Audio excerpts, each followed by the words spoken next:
session on space investment outlook and funding for the new ventures. The time duration for this session is approximately 50 minutes. And I now hand over to our distinguished moderator, Mr. Nathan, to kindly carry forward the proceedings of this session with your opening remarks. Over to you, sir.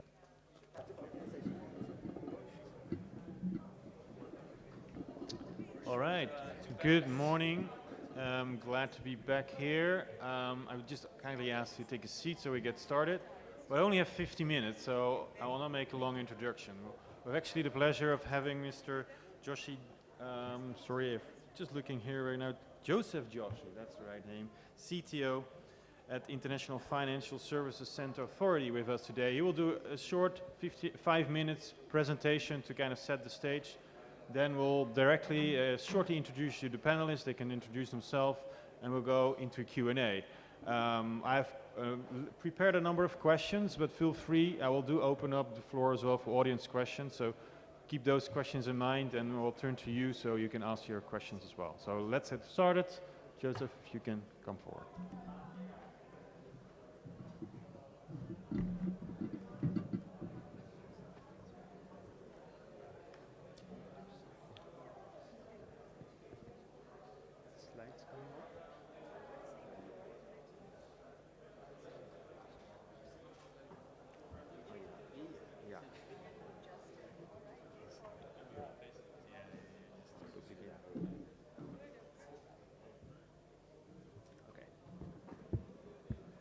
So thank you, Nathan.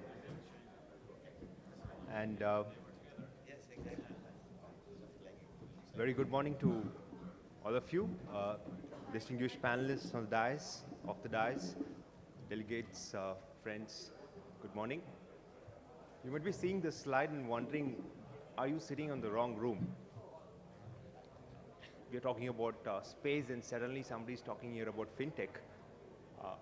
Just give me a few minutes, I'll make the connect for you. And as I was introduced, I'm the CTO of IFSCA, which is the newest financial sector regulator. Now that's the next spin. What is a financial sector regulator doing here at the Space Congress, right? But let me start by posing a question. When we spoke about climate change, when we spoke about global warming, 10, 20 years ago, you had scientists and environmentalists coming to our minds. But today, it's the central banks and the financial sector regulators who are ruling the roost in that area. They call it sustainable finance, they call it ESG disclosures. So it's inevitable. Areas which are critical, you need the finance angle coming in sooner, if not later. Space is capital intensive. I'm preaching to the choir. And that makes it a very imperative case for a financial sector regulator to come to the table. So that's the connect from a financial sector regulator. So more about that a little later, but before that, let's assume today if we have a space tech over here which gets $100 million in funding. Do you know that there is a place today in India where you could bring the $100 million without the problems of capital convertibility of the rupee? We have a foreign jurisdiction in India. So, my friends, I'm going to talk about something called as the IFSC, the International Financial Services Center. This is in Gujarat, Gandhinagar, in a place called GIFT City, Gujarat International Financial Tech City. There is a small area called the IFSC, which is foreign jurisdiction, and it means you could bring in US dollars freely into it. The rupee convertibility challenges are not there. In fact, the foreign currency is the only currency which is accepted there, not the Indian rupee. You can do business only in foreign currency. So this is the offshore. Today there is a flight of capital and talent to offshore locations. And the government of India has created this to bring that back to the country. Now, when it came into operations in 2015, the four sectoral regulators, the financial sector regulators, the Reserve Bank of India, RBI, SEBI, PFRDA, IRDA, where the regulators giving license to banks, approvals to the stock exchanges, insurance companies in this zone. But in 2019, through an act of a parliament, a new regulator was created. That's called IFSCA, the Authority for IFSC, and I represent that. And we became the unified regulator, a 4-in-1 regulator, vested with the powers of RBI, SEBI,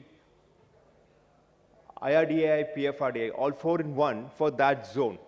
Now we are competing with the offshores. So this is what the government did. They said, hey, we need to have a very competitive tax regime. And as you could see, it's 100% corporate tax exemption for 10 or 15 years, 0 GST, 0 stamp duty, 0, 0, 0. That's how it is. So it's a very competitive zone which you have in India, where you have a specific regulator coming into the play. Now you might ask me, all this is fine, but we are space techs. Still, I don't get the connect, right? So this is where I'm going to come into the play and talk about the Fintech entity framework, which I showed in the beginning. So this is IFSC, right? So we are competing with New York, London, Singapore, Hong Kong. It's an international financial center. So definitely there'll be Fintech there. And there was no regulations for Fintech. So as a regulator, our job is to create regulations, regulatory frameworks. So we said, okay, let's create something for Fintech, and we started working. So in the banking vertical, I had, neobanks, I had cross-border payments, so on and so forth. The capital markets, I had, robo-advisories, alternate trading platforms, so on and so forth. Insurance, I had insurtechs and so forth. But then I realized there is a tech-fin angle to it. There is technology which is required for finance. So while the fintechs are verticals, the tech-fins are horizontals. Now this is where, let me give you an example, cybersecurity. It is across the board. I need it across the board. So as we started thinking about it, we felt there is a need for quantum tech, because quantum is going to disrupt. And as a financial sector regulator, I'm really worried about the financial stability of my core banking systems and other systems which quantum can crack in no time. And then we looked at space tech. Now this is where the convergence comes in for fintech, space tech, green tech, agri-tech. The geospatial intelligence from space coming to an agri-tech, which is helping them give a better loan to a farmer. Now that's loan, that's lending. And I as a financial regulator want to know what is that happening there. Similarly, they could give a better crop insurance. Now that's insurance. Again, another financial thing. So if you look at it, there is a convergence of all of this happening. So what we did in this Fintech entity framework, we included space techs. So today, in this country, we have a zone, which is international zone, where you could get money in foreign currency, and you have a regulator who has recognized space techs. In simple, that's the story. Okay? Now, what does this mean? As a regulator, we look at spatial finance as a new area. Like the areas I just said, it's all under spatial finance, right? Now, when we give authorization to a space tech, what is it essentially it's going to do? It's going to bring in credibility. And this is where probably for the first time in the world, a financial sector regulator has tied up with the Department of Space. We have an MOU. So when a space tech applies to us, we have ISRO sitting beside us, or the Department of Space sitting beside us to do the technical evaluation, and then the stamp of authorization is given. What does this mean? This is a financial center. I have venture capitalists sitting on the fence. They're seeing space techs getting recognized by ISRO, Department of Space, and also a financial sector regulator. What more do they need to pump in the money? And as a financial sector regulator, we create regulations, right? So alternate investment funds, which could be focused on space techs, can be done. SPACs, special purpose acquisition companies. It was the flavor of the season, 2020-21. Not now, for obvious reasons. Only 2 space techs have gone for it this year, is what I'm told. But today in India, you can't do it because SEBI is still yet to finalize it. But in IFSC, the IFSCA has already come up with provisions. We have provisions to list space techs in the international exchanges in IFSC to raise capital. And I hope to see unicorns, space tech unicorns come in soon. And lastly, I just want to give this picture. So you have an international jurisdiction where a foreign space tech can come in with the capital from their country, currency of their choice, collaborate with the Indian space tech. So ideally, this is a gateway which we are looking at for foreign space techs to come in and for the Indian space techs to go global. So it is really a global jurisdiction. And probably I will try to wrap it up by saying the things we are looking at is, today as a financial sector regulator, we have looked at aircraft leasing as a financial activity. We have a regulatory guideline. We have ship leasing. I'm sure with space tourism and things coming up, spacecraft leasing is not far away for us. We are seeing lunar economy, we are seeing asteroid mining, all of this requiring a lot of capital, a lot of finance angle coming in. We are seeing tokenization, Web 3.0 coming in to kind of bring in space memorabilia. So a lot of things can happen in space. And this space, as the Honorable Prime Minister says, is the space to be in. So with the kind of talent, with the kind of discussions we have seen in the last 2 days, I'm sure they're going to take us to the next orbit. And I thought I'll just show you this slide where we have listed the space techs. It's bit kind of a small. But then lastly, we also introduced an incentive scheme.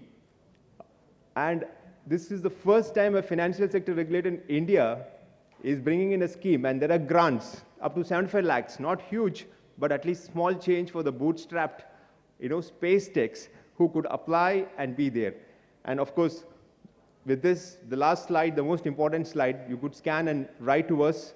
We will get back to you with more details. But what I want to conclude with it is to take in the venerable Tagore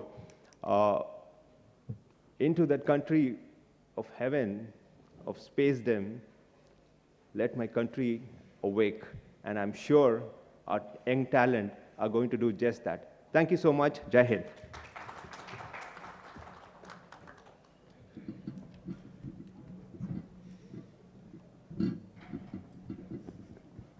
Thank you, Joseph. That's a very good presentation. Very interesting to see that space is being recognized, space that we recognize in this framework. All right, what we're going to do is we're going to go directly into Q&A. I will not introduce my panelists. I will ask them to introduce themselves briefly, introduce themselves by name, the company or organization they represent, and kind of the role in the space sector. So, well, maybe Benjamin, if you can start, and we will just down the row. Thank you, Nathan. I'm Ben. I'm part of a venture capital firm that's based in California. We invest in aviation, space, and defense. Since 2015, we've invested in more than 100 companies, more aerospace companies, and so we've done that across 11 countries. So happy to be here. Thanks. Hi, this is Raghu. I'm stepping in for Govindarajan. I represent today E2MC, this seed stage venture fund. So we have been investing on a early startup, and we are also looking into deep interest into Indian investment.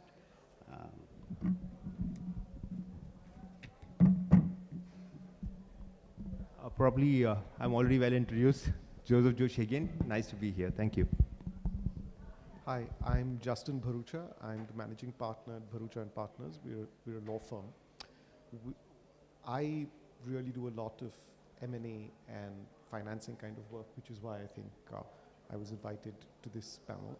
The firm does a great deal of TMT, and from that point of view, as Joseph said, this is the space to be in. So that's where we tie in.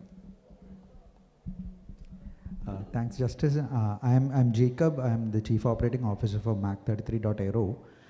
We are a multi-stage innovation curation venture development platform for aviation, aerospace, and space tech companies. We have a specific focus on entrepreneur startups in the space tech, defense tech realm. To date, we are a fairly recent entrant into the space, but to date, we have supported close to 12 startups through multiple initiatives of ours. So that's primarily why I'm here. Yeah. Hi, I'm Susmita Mohanty. I've been in the world of space for more than 25 years now. Spent the first 15 years designing things for living in outer space. worked with NASA briefly, was at Boeing in Southern California with the International Space Station program. And over the last 20 years, I've co-founded 3 companies, one in San Francisco, had my office right next to Starburst in One Embarcadero Center.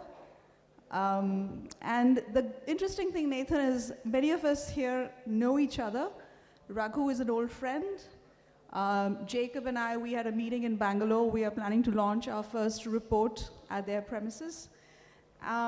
Last autumn, I decided to move on from mainstream entrepreneurship, and together with a collective of international space professionals of Indian origin, we set up India's first dedicated space think tank called Spaceport Sarabhai. Our objective is to give India an international voice, make sure that our country becomes a developed space economy. We have a fantastically accomplished government space program, but we become a developed space economy by 2030. We also want to grow the body of knowledge that can inform policy making in this country. We have a report launched this afternoon. And I think the other very important thing is building perspective, opinion making. I mean, those are the kind of things which I think the country needs moving forward. So we are now part of the space ecosystem as a think tank, and we are based out of Delhi and Bangalore, but we also have members of our core team based in Berlin, Amsterdam, and DC. Thank you. Great, thank you. Good, and look forward to hear more on your opinion about the topic of today, which is space investment, raising funds, and the investment outlook here in India. So first, maybe to giving a quick global perspective, there's a company called Space Capital that basically tracks all equity raised on a quarterly basis for the space sector. In the last report for Q3 2022, they highlighted there was another $3.4 billion raised by 79 space companies, which raised the total equity raised to about, over the last 10 years, to over $268 billion across 1,700 companies. So, 2 other points I highlighted. One kind of more of a warning is they kind of highlighted the macroeconomic environment started to impact, so in raising inflation, the overall appetite and availability of funding across deep space tech sector. On the positive note, they also highlighted that the revenues for remote sensing companies actually were peaking and accelerating their revenue trajectory, kind of counterbalancing the cyclicality of potential economic downturn. So there are some positive and negatives, but that's global scale. Today's session is really all about the Indian perspective. So my first question is, the first day at the conference, I think there's overall generally positive sentiment about the changes in Indian space sector. So how does it reflect from the investment side? Do you see investors also being more interested in the space sector? Do you see a much more dynamic in that area? Maybe Susmita, can you start, and then we can ask others to kind of give their view as well. I think this works. So let me lay out the latest landscape in terms of, let me talk about 4 companies which, in my view, of the 100 odd that have incorporated as space startups, are fairly, some of them are sort of not in mid-maturity, but close to mid-maturity in terms of tech dev. So I'll take 4 companies. One is Pixel, which is building a constellation of hyperspectral satellites based out of Bangalore. The other one is Bellatrix, which is into green propulsion. They are also based out of Bangalore. And the other 2 are rocket companies, Skyroot and Agnikul. Skyroot is based out of Hyderabad, and Agnikul is based out of Chennai from IIT Madras. I looked up the latest numbers in terms of the investments they've raised. So both the rocket companies have been through 6 rounds of fundraising. And Skyroot today, I think their number, it's around 68 million after 6 rounds. Agnikul after 6 rounds is around 15 million. And if you look at Pixel, which is hyperspectral constellation, they have raised around 33 million in about 5 rounds of fundraising. And Bellatrix, which already has a couple of significant contracts from DRDO and ISRO. They're taking a different approach. They have these two, government organizations, anchor customers. They have raised about 11 million in 4 rounds. So 11, 33, 15, and 68. I'm just giving you numbers. And I lived in San Francisco for 9 years. Let's look at how it happened back around the 2009, 2010 timeframe, say 10 years ago. Skybox became the first company, as in a startup, to raise private capital in the Valley. I remember they raised around 90 million for 2 demo satellites, and I knew the founders. So that's a lot of money for just 2 demo satellites, and I remember they were having a hard time finding talent.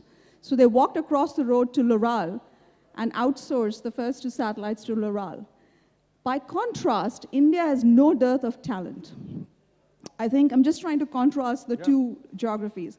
The second thing to note is if you look at Planet, I think they raised around 290 million after Series C. They were somewhere around 290. I know the founders. They had no revenues for the first very many years until they actually went out and bought RapidEye, which is a German company with a proper customer base. And then they bought Skybox, which was Google Terabella by then. And again, a real constellation with high-resolution video and imaging. So what I'm trying to tell you here is, I think India, the initial investments we see are modest, way too modest compared to Silicon Valley. But the delta in terms of talent and a base to build things, I think we are, I would say, a better place than the Valley. Okay. At least in space tech. Yeah, that's an interesting perspective. Maybe also talk about the different sources. So maybe Jacob, one example pixel, what I find interesting as well to see Accenture Ventures investing in that, so a strategic investor. What do you see here in the, let's say the VC community in India? Do you see a strong appetite for space? What is your view, or are the other kind of sources you see here right today? Yeah, so the ecosystem is evolving, right? So over the past 2 to 3 years, like Sushmita was mentioning, there has been an increasing number of investments that is happening in the country in this space. So there are 2 aspects to it. 1, more interest from a venture capital point of view. 2, more exciting startups coming into the space, right? So just quickly looking at the numbers, from 2021 or comparing 2021 to 2020, there was a difference of around, in 2020, around 11 new startups came up in the space tech vertical. But in 2021, that was close to 47. So you're looking at good talent, you're looking at good technology, you're looking at policies which is supporting all of this, that is kind of like creating new markets. Like how Mr. Joseph mentioned earlier, you're looking at cross-sectoral applications of these technologies, which is making it much more attractive markets for startups to come into this space.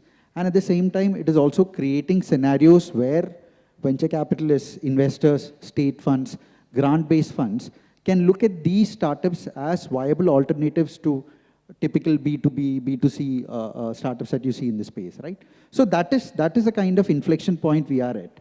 And I'm fairly positive and fairly optimistic about this because there is continued inflow happening from Indian investors also in this space.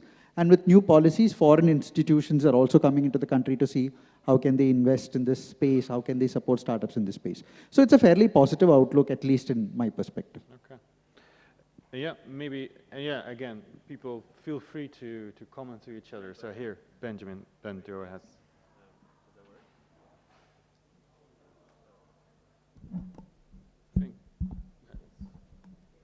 Wait, I know how to use a mic. Go ahead.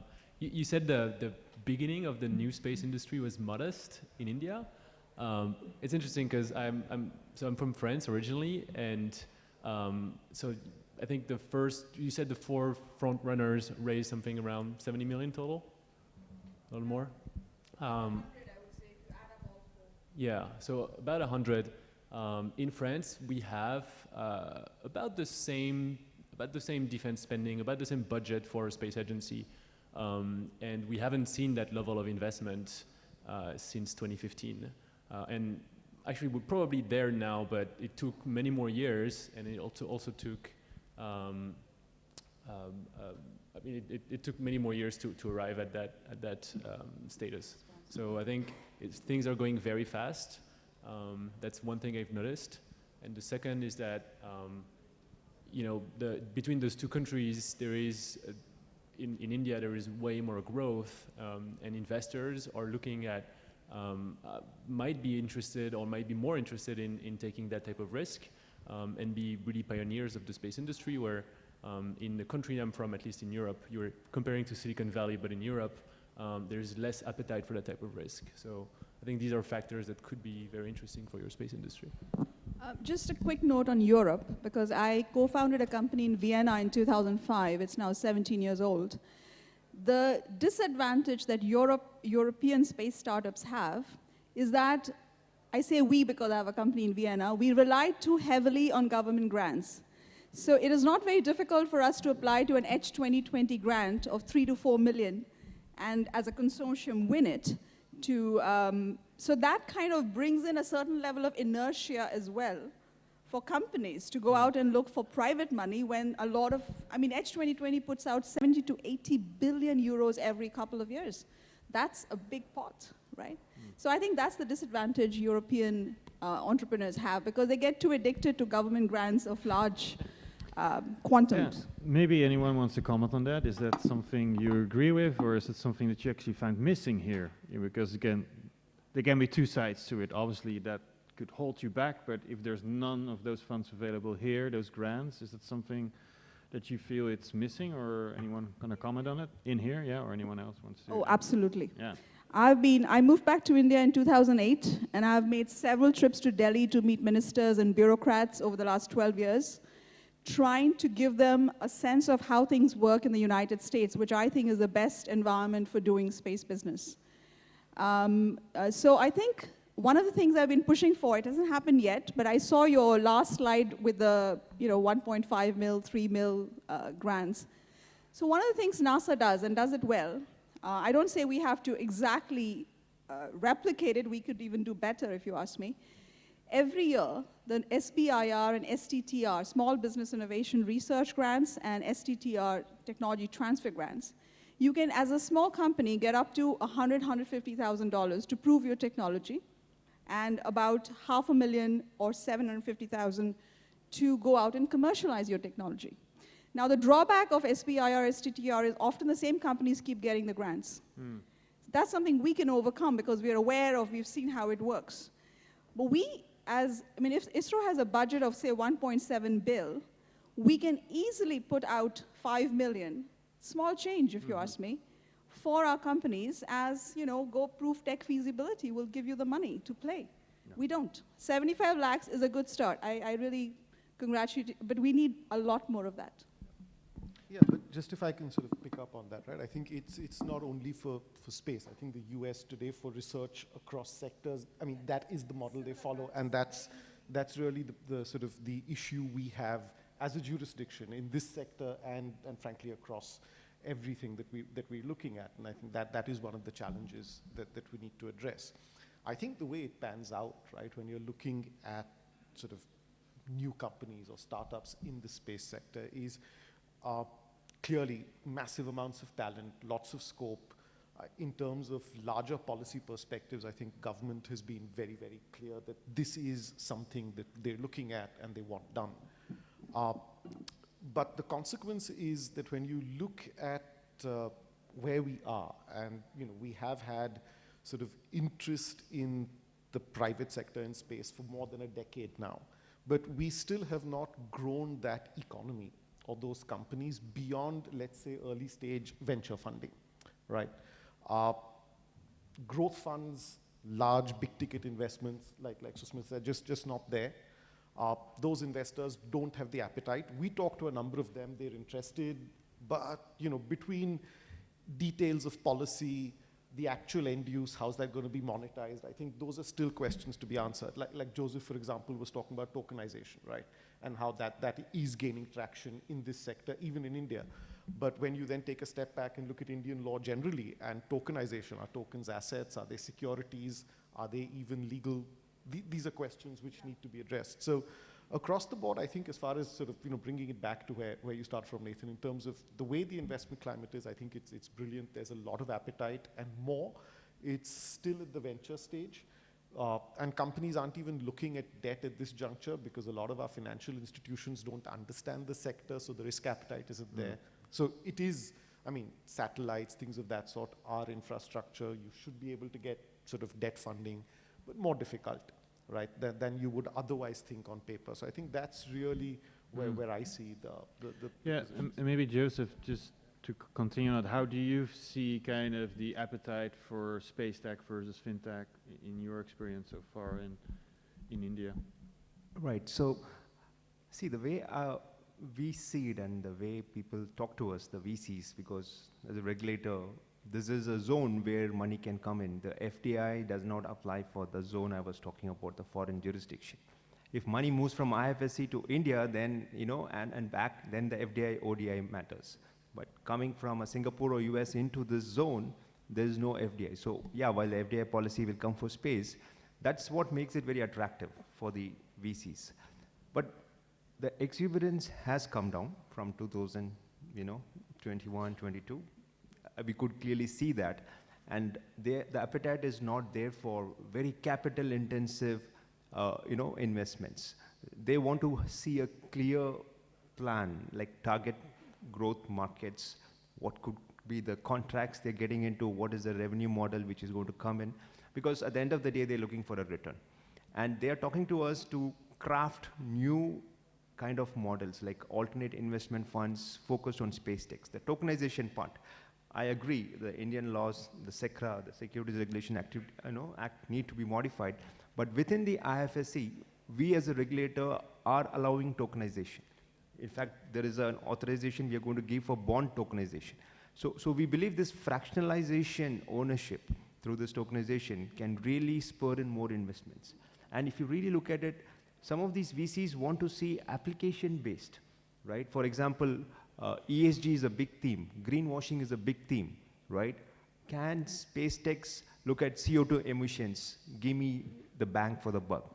Can they look at greenwashing, the deforestation? Because these are the focus areas from a climate tech or a sustainable tech. And these are really low-hanging fruits for the space techs, where the VCs really want to go forward. That's my 2 cents on it. Maybe Raghu, obviously you've invested in a lot of different space companies over time. So maybe your perspective, are you currently invested, have you recently invested in an Indian space company? Is that, what is your view? Is the timing right to do that now? Maybe your perspective on Indian space tech as an investor. So we have not invested anything yet in India, but we do see a lot of enthusiasm in India. I think the main thing that we are a little bit slower in Indian market is because we are a little bit unsure about the regulation. Regulation being not very clear. I think that is one of the hindrance for any foreign company to invest. And we also see, I think, being a foreign company, I think it's also, we also want the Indian investment should come first as a lead. And we would basically participate because we are not here every day to guide you. I think as a space investor, we're just not looking at money only. Money is only a part of it. But most part that we bring into the equation is hand-holding, connecting them to other space industries, because space is a very small and interconnected industry. So you have to help each other. Collaboration is often competition, at times, but I think collaboration is much more important. So from that perspective, we are very much enthusiastic about Indian market.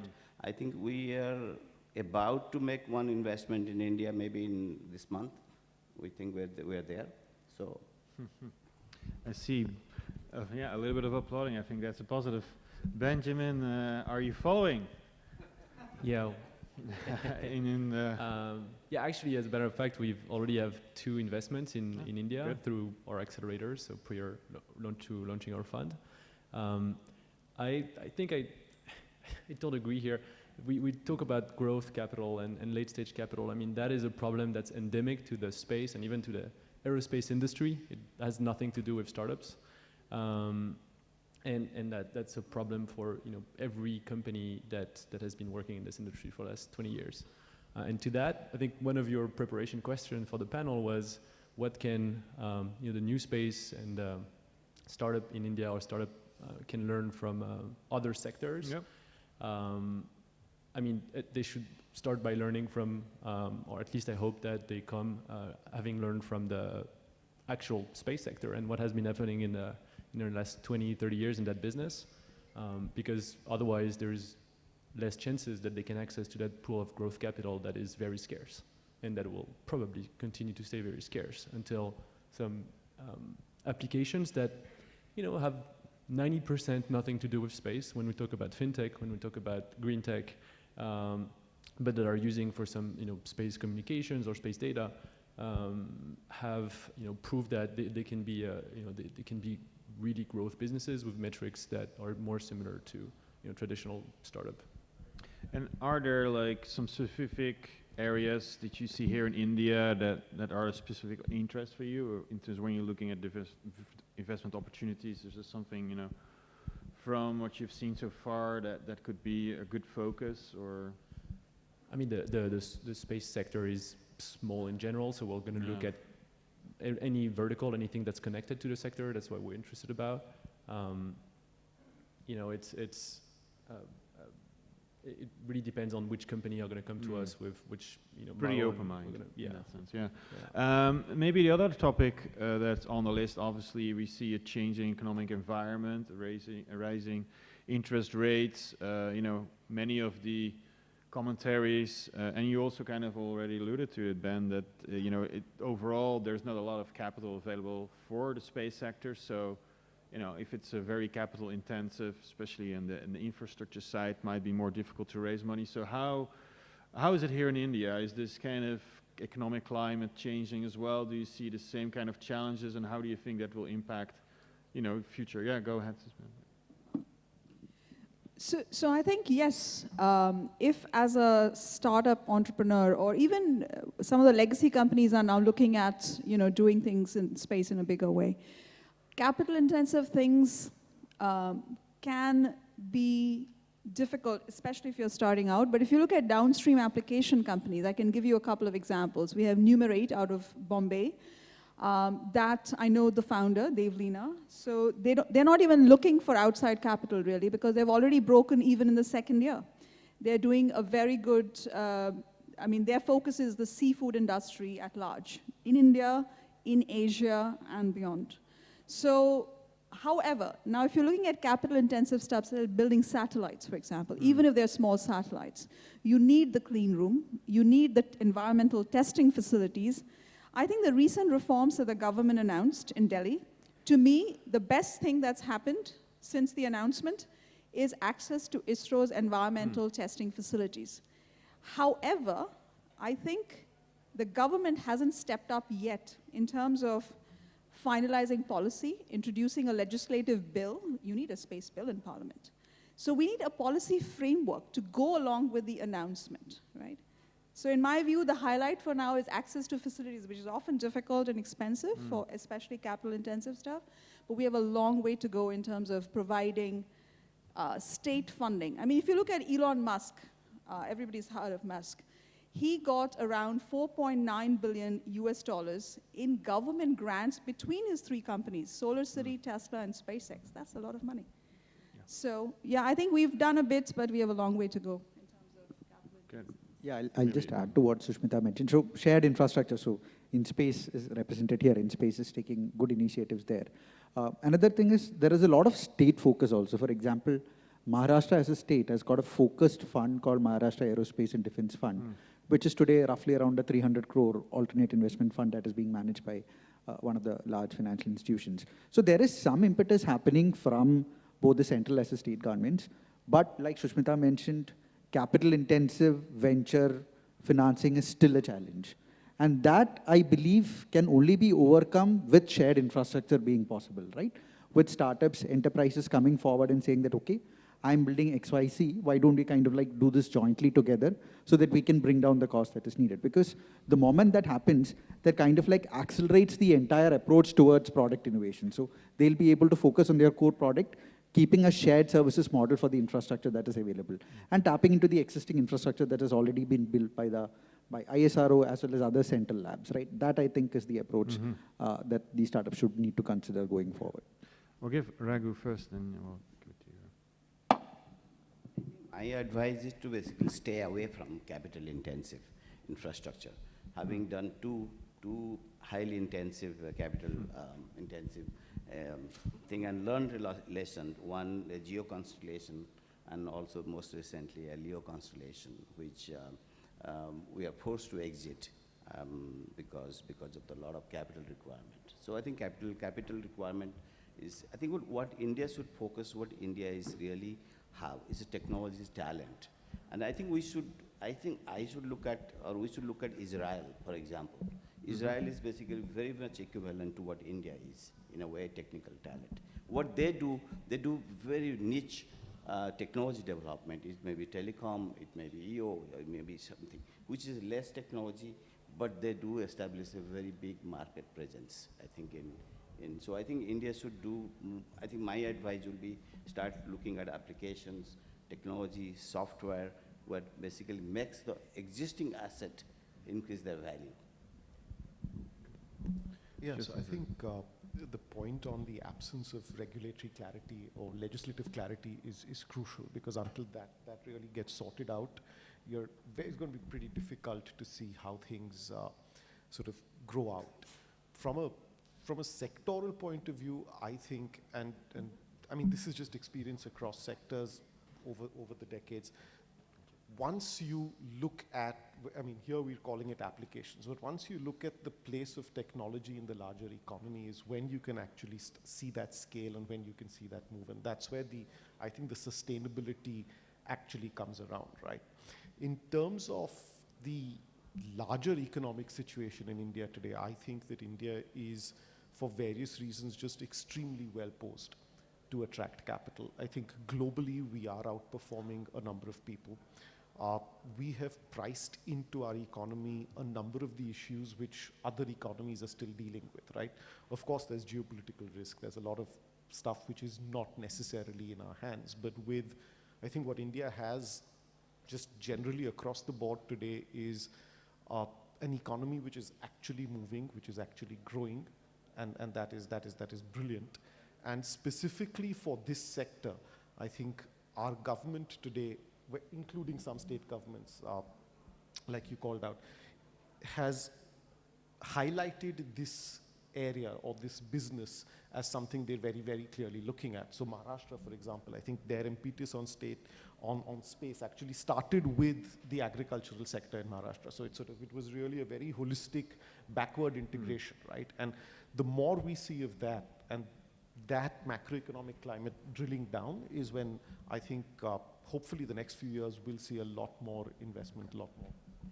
All right, I'm gonna just look at the audience. Is there any audience questions? We have just 5. Oh, there are, yes. Please speak out loud. There's no microphone, so please. There must be a mic, but I think I'm loud enough. Yeah, you're perfect. Yeah, first and then you.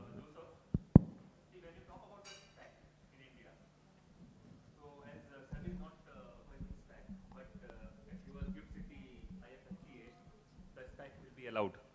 Now, the SPAC will be allowed in which sense? Like FDI, foreign investors, the foreign acquisition companies, the SPAC companies of foreign will acquire the Indian company, or a shell company of India will be made and acquire the Indian company. Anyway, you told it will be listed in a foreign exchange.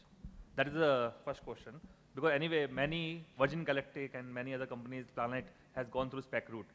And many of the SPACs are not successful also. They have not given good returns. So this is the first question. And the second question, the FDI will be open up. Like even though space policy FDI is still not declared, but still you are going to allow FDI in that gift city area. So that FDI will be like funneling is possible in that FDI fund comes to the gift city, and from there multiple startups can get advantage. Okay. So first thing on SPACs, right? So this is a very different jurisdiction. So as I said, this is offshore in the onshore, right? So it's like having a Dubai, Singapore within India. That's what I mean by offshore on the onshore. So when this is a special jurisdiction and has its own regulator, right? We have come up with this SPAC related guidelines, the regulatory framework. Now, Today, if an Indian company has to go and create a SPAC, or a foreign company has to go and create a SPAC in Singapore or in the US, it's the same over here. This is a foreign jurisdiction. We welcome everybody. There is nothing that only foreign guys can come or only Indian guys can come. It can be a combination too. So think this is in India, but actually it is not India. So if you want to go to Dubai or Singapore, the same thing can be done here. So that's the way it is on the SPACs. And I agree with you, like 2021, 2020 saw a boom. You know, only probably one of them, I mean, I think the valuations are down by 70%, 46%, you know, but then it is not just because of SPAC, it's because of the nature of the business. And it is not just for space techs, it's across the board with SPACs. And you should understand, the IPO is the standard route to raise capital. So that's why we have this listing and the exchanges too. But it takes a longer time. That's why people said, okay, let's do SPACs to get the capital raised quickly. So it all depends on what our underlying business plan is and stuff like that. So that's the answer to the first part of your question. There is no restriction as to it has to be this way or that way. The second part is on the FDI. So this being a foreign jurisdiction, again, the same example. If you're going to move money from Singapore or US to Dubai, will FDI apply? It's not India. Same thing, this is not India. This IFSC in GIFT City, while territorially it is within India, it is a foreign jurisdiction. So capital can move from Singapore to the GIFT IFSC, and from IFSC can move out to, say, Dubai or US. Or the investors can come, plow in the money and take it back. It is not going to enter into India. But if you have a space tech in Bangalore, for example, and from GIFT IFSC, you're going to, you know, kind of take capital to that company in Bangalore, now you're crossing the borders. Similarly, you know, if a foreign company wants to open up a branch in the IFSC and they're pumping in the capital, they're not crossing the borders. It's still not FDI or ODI, whatever, none of those. It's like any other foreign jurisdiction, I'm taking money, right? But the moment you go to India, the domestic India as we call it, Bangalore or wherever, then when you're crossing the border, money going either ways, then the FDI, ODI angle comes in. So that's the clarity. I'm sure, I'm not know, like probably a raise of hands. How many of you have heard of this IFSC concept before you heard it from me? 2, 3. Okay, good. So the rest of you probably, you know, this is something which could be explored because it's a very specific jurisdiction. And as you said, all the challenges which comes with the mainland India, I would not say all, I would not dare say all, most of it can be solved here. And because the regulator is also different and we are benchmarking ourselves against the international regulators, and it being a unified regulator, we get a lot of powers to kind of come up with our own regulatory framework. So that's the essence of. Thank you. Thank you. It can. It can. It's not that it cannot. So today, if you have a VC sitting in Singapore, can they invest in Indian companies? Yes. But they are going to cross the borders. And you have certain restrictions, certain rules to be taken care of. Same thing will happen here. Because this is a foreign jurisdiction. Hope that makes it clear. So just think of it as a Dubai within or a Singapore within, you know. Thank you, thank you. We just want to allow the sir as well to ask his question, so please go ahead. Please do one. Because the time is running out. Yeah, exactly. So please. There's a mic right here. See, I wanted to compliment Dr. Shushmita for putting in her money into space and stay invested for a long time. So that is a very good thing. But I wanted to learn from you, how much is the difference between, say, the venture capital going into electronics or gen tech compared to space? Because the revenue streams are still very low. And I think that you have a little doubt about the governmental funding. But divorced of the governmental funding, do you think that the space, real serious research in space and development will survive? You know, I would like to share my experiences. I was in the INSAT project in the beginning. The first project we did was of the instructional satellite experiment in the rural areas. And perhaps you know SITE. Dr. Yashpal was my guru and we did that. The great thing was the kind of benefit it occurred to India. nobody costed it. So there is a need to educate the government on externalities, as we call it in economics, and tell them that, look, this cost which you incur is being paid for much more. Since you are going to the government, you kindly do that. So this question about the comparison. And maybe Mr. Joseph Joshy, you know, a regulator, when I look at, always makes life difficult, tries to control. So what good it is if you are not able to allow money to an entrepreneur in Bangalore, taking it out from IFSCI. So I would like to know these two questions quickly, and sorry, it's getting late. So I'll make it quick. By the way, Professor Yashpal, I called him Yashpal uncle. He was one of my mentors. So growing up, any crazy idea, I could go and talk to Professor Yashpal.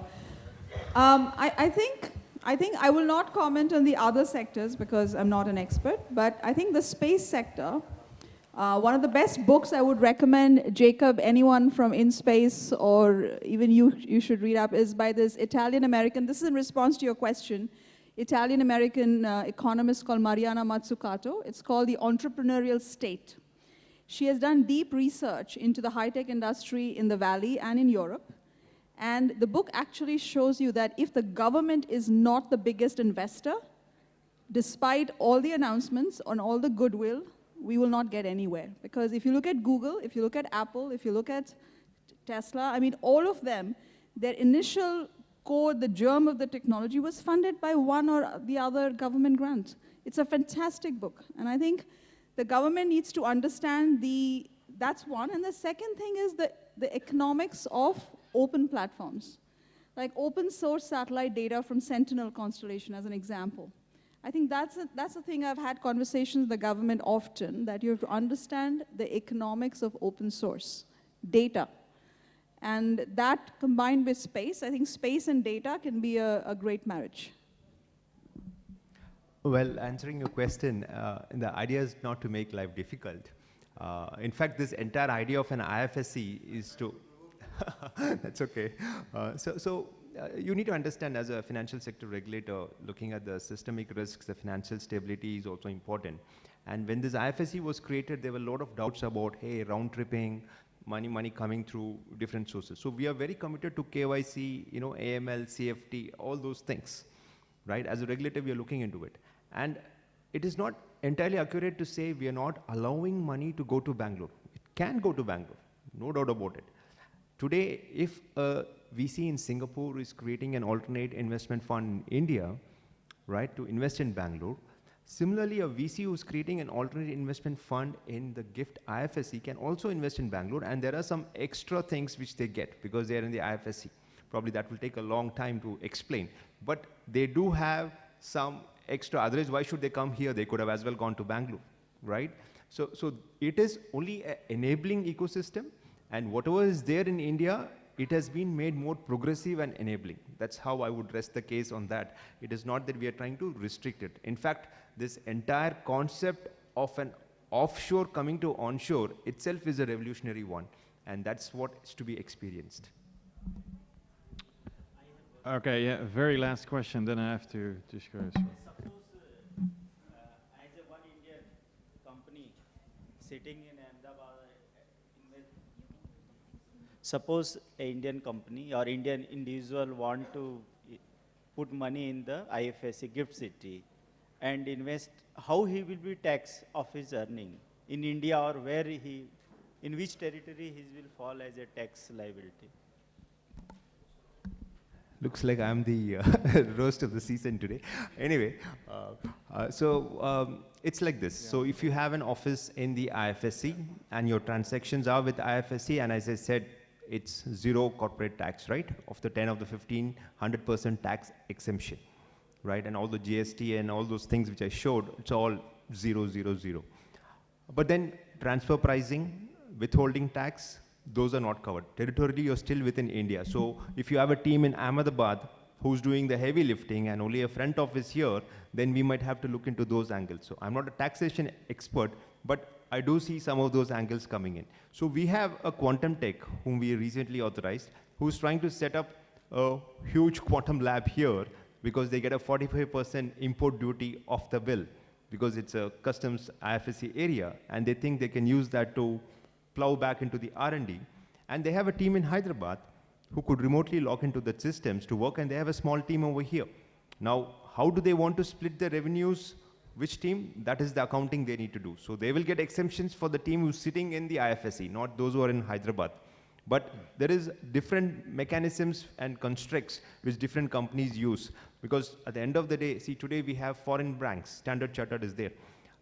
They have a global center for treasury and core banking. You can't expect all of the core banking to sit in IFSC, correct? So like that, there will be a hub and spoke model, and people will try to kind of work around it. So it is not that you will not get a tax benefit if you have a team in Ahmedabad. You will get, but then it should commensurate with what your operations and how the revenue is getting generated within the IFSC. Thank you, Joseph. I think, anyway, a lot of more questions probably for you, so please see Joseph after this panel. I would like to please join me thanking the panelists for these great discussions today. You will introduce. Thank you very much indeed. And ladies